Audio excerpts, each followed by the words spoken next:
yung mga wounded in police operations. We have invited them as well para at least malaman po natin ano yung mga ibinigay na tulong, no? Support sa mga wounded kasi lumalabas dito meron tayong how many wounded? Oh yes, so ilan yung wounded? 900. 974, sir. Yun, 974 wounded. So si PMS Jose Petras III, andito po si sir, you are recognized to give your side of story. Go ahead. Good morning, Mr. Chair, and good morning, sir, ma'am. I am Police Executive Master Sergeant Jose Petras III from Santa Barbara Police Station, Pangasinan PPO, Police Regional Office 1. Sir, ma'am, during the bypass operations on January 29, 2017, it was a legitimate bypass operation with coordination to the PDEA.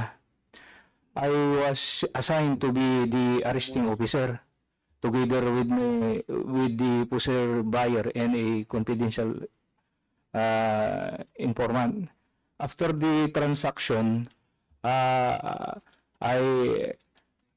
was to arrest the suspect, and I identified myself to be a police officer, but the suspect suddenly stabbed me on my right chest, sir.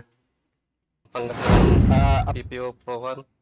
I'm assigned out San Carlos City Police Station. Bali, ako po rito ay isang victim po ng pamaril po noong June 6, 2017 po, Your Honor. Incoming po ako nung nangyari po yung Your Honor, yung pamaril po sa akin, at yung isang kasamang kong police po, Your Honor, is Intel PNCO po.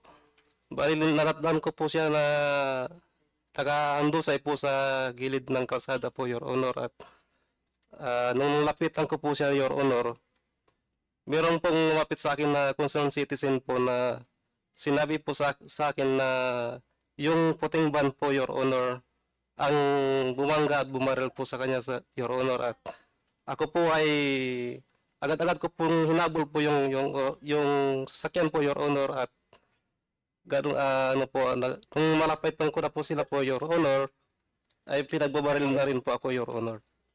At sa kasalukuyan po ng follow operation po, meron po tayong nakasuhan po na 3 po, Your Honor, na mas pamaril po, Your Honor. Police Captain At Ronnie Carreño, assigned at Quezon City Police District.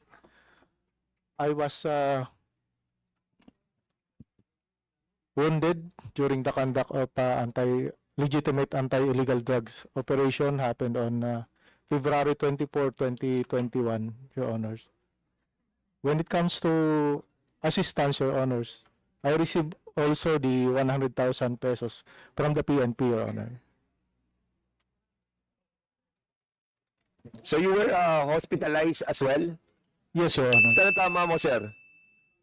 Right leg, Your Honor. Okay, so yung na-encounter mo,